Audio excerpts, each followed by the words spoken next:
Hitler کی فوج کو مسلسل شکست ہو رہی تھی اور روس کی فوج اب جرمن کے اندر داخل ہو چکی تھی۔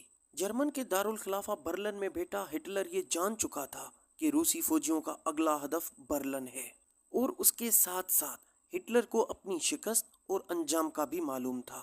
اس لیے ہٹلر نے اپنی دوست ایوا براؤن سے 29 اپریل 1945 کو شادی کر لی۔ پھر اگلے دن 30 اپریل 1945 کو ہٹلر نے اپنے نازی یونیفارم کا جیکٹ اور کالا ٹراؤزر پہنا۔ بالکل اسی طرح ایوا براؤن نے اپنا نیلا لباس پہنا۔ پھر ہٹلر اور ان کی اہلیہ ایوا براؤن ہٹلر کے بنکر کے اسٹڈی روم کے اندر گئے اور دروازہ بند کر دیا، اور ان کے کمرے میں جانے کے بعد دروازے پر ایک گارڈ روکس مش کو تعینات کیا گیا۔ اس وقت ہٹلر کی عمر تقریباً 56 برس تھی، جبکہ ان کی اہلیہ ایوا براؤن کی صرف 33 برس۔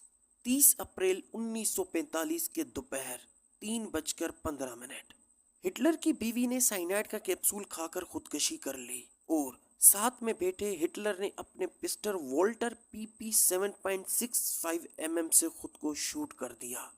باہر کھڑے گارڈ کو اس کا علم ہی نہ ہوا کہ ہٹلر نے خود کو گولی مار کر خودکشی کر لی ہے۔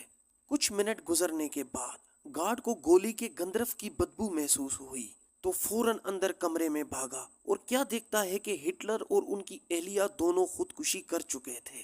اس کے بعد ہٹلر اور ان کی اہلیہ دونوں کی لاشوں کو خاموشی سے بنکر کے ایمرجنسی گیٹ سے باہر نکالا گیا، اور ان کو پیٹرول سے جلا دیا گیا، اور سارے ثبوت مٹا دیے گئے۔ اس طرح دوسری جنگ عظیم کا سبب بننے والا ڈکٹیٹر اپنے انجام کو پہنچا۔ تو دوستو، یہ ویڈیو کیسے لگی آپ کو؟ کمنٹس باکس میں ضرور بتائیے گا۔ شکریہ۔